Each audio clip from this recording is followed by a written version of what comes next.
Hey, what's going on, guys? Dignal here, and in today's video, I'm gonna be making probably the scummiest tutorial that I have made yet.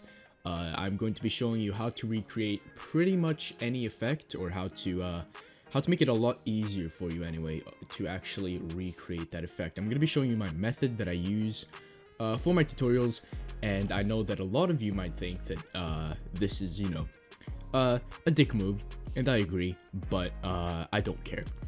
So yeah, to get started, I'm gonna be showing you how I recreated the paper transition effect that I've already made a tutorial on.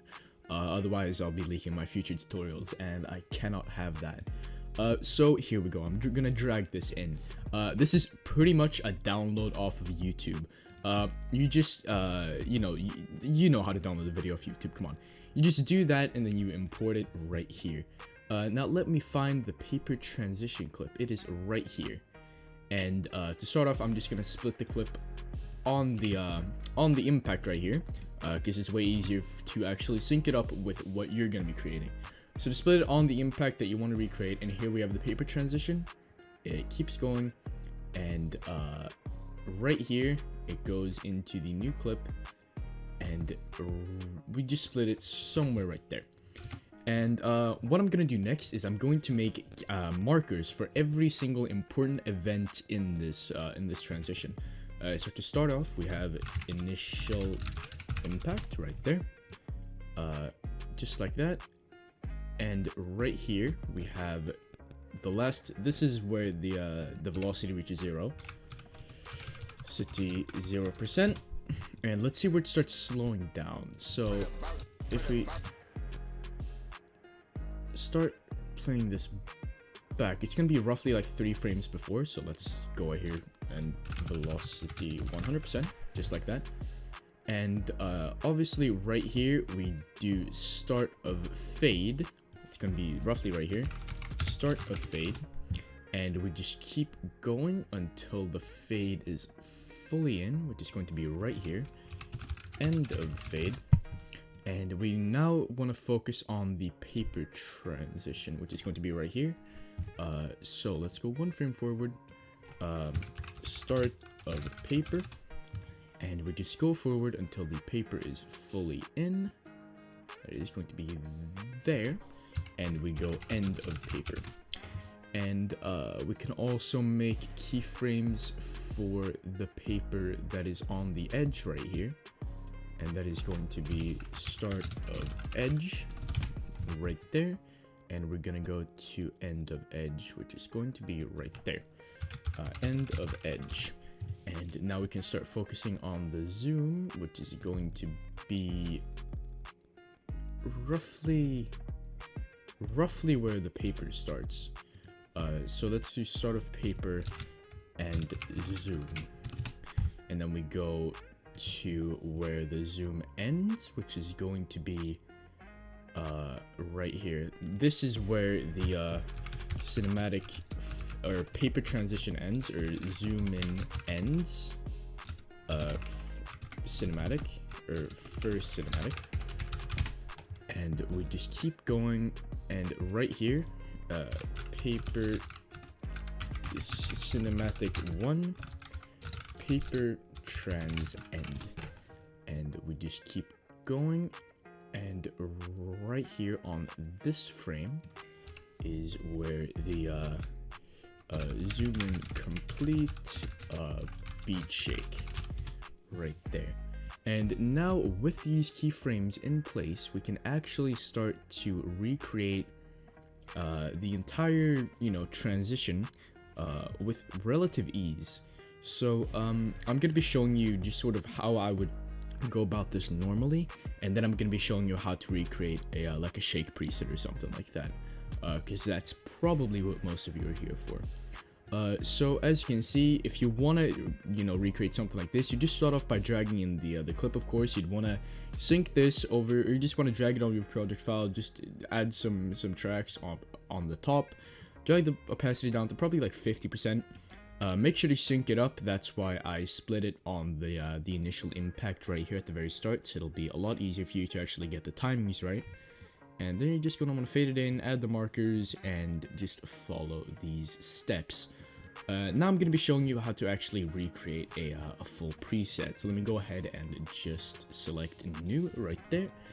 And let's see, what are we going to want to recreate? Let's go ahead and recreate Benji, or Who Fishy's newest highlight, just like that.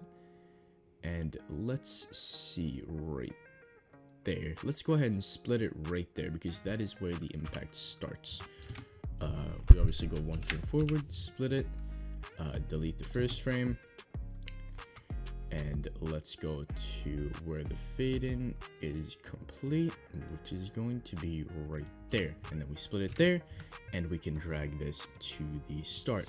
Now we can go ahead and add our own clips, which are going to be, you know, your own clips pretty much. And we're just going to want to fade or drag this in until the actual impact. Remember that the actual impact is going to be the first shot, so just go ahead and drag the top one down to about 50%, and right there.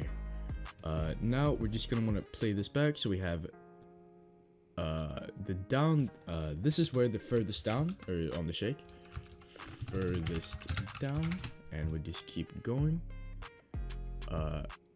right there, and furthest up, and right here it settles. And as you can see, we already have a sort of feel for the frequency. So let's go ahead and get our shake loaded up. And I'm going to be showing you just how to actually work with the values of the shake to get, you know, that you've just seen on screen. So let's just go ahead and drag in the default. Now you don't really need to change the opacity to start off. What I'm gonna go ahead and do is just disable the X shake, just like I'm just gonna drag down all the values, just why not? The tilt shake as well, so just go ahead and drag down all of these, and I don't think this matters all too much. No, it doesn't. So already, let's see how this looks. This is not good. So the first thing we're gonna want to do is just change this to a not a random wave, or not a random amp, but a wave amp. And you can see that this is not a random wave, because it's sort of smooth and consistent throughout the entire thing.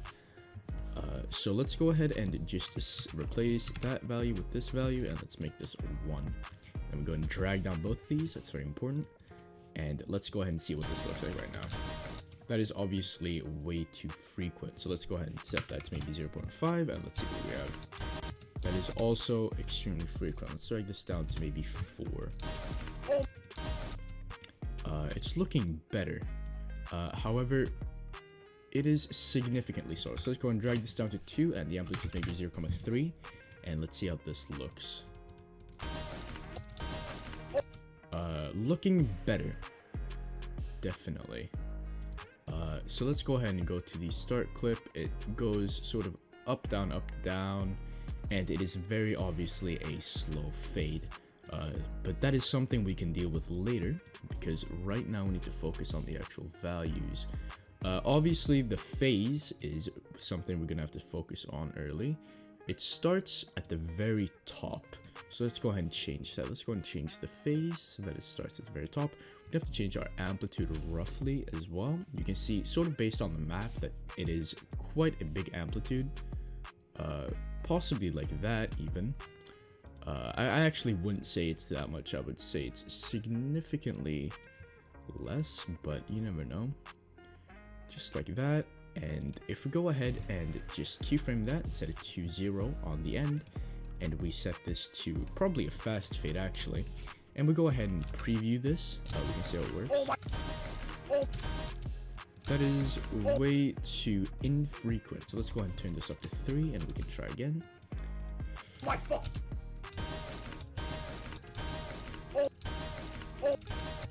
Alright, that is way too amplified, so let's go ahead and turn it down to maybe that.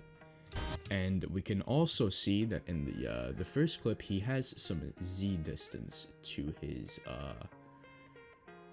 impact. But you can see this because the triangle, or the map rather, is not a full square, and it's just sort of like a quarter of it. And you can also see that you can't see the entirety of his of the sides of his item thing. So let's go ahead and set this to probably like 0.95. I found that to be the most common thing used. So let's go ahead and set that to probably a bit before it's in. Nope, it ends on the exact same thing. So let's go ahead and just go to this same keyframe right here, and let's set that to 1. And this is probably going to be a fast fade as well, I'd imagine. But let's go ahead and see what this looks like. Roughly like that. I would say that the frequency is a bit higher at the start. So let's go ahead and set that to 3.5. And there we go. That is essentially the exact shake. Now, this also comes down a bit to recognizing the plugins that the editor has worked with. So, as you can see, he has used a lot of lens blur here with a lot of gamma. So, if we go ahead and search for BCC lens blur, we can just go ahead and drag that to the bottom clip. I'm just going to split that. And if we do that, we can see that the gamma is most likely turned on and the iris scale is a bit lower. And obviously this fades out sort of here, I would imagine. So let's just go and keyframe that and set it to 0 right there. And let's see what this looks like. Oh my. Just like that. And that is, you know, essentially the entire shake pretty much. I would imagine that the other frequency is like 3.8, probably a bit higher, and that he might have, you know, keyframed the frequency as well. But I'm not really too bothered with the specifics in this video. But as you can see, I've just recreated the entire preset from scratch, and you know, you can just follow my steps right here. You can get some markers, just make sure to recognize the plugin that they're using, and you know, just play around the values until you find the right thing by varying the opacity that is overlaid. So yeah, thank you guys so much for watching the video. If you did enjoy, make sure to leave a like down below, comment, subscribe, all that good shit, and I'll see you guys in a couple days, and peace.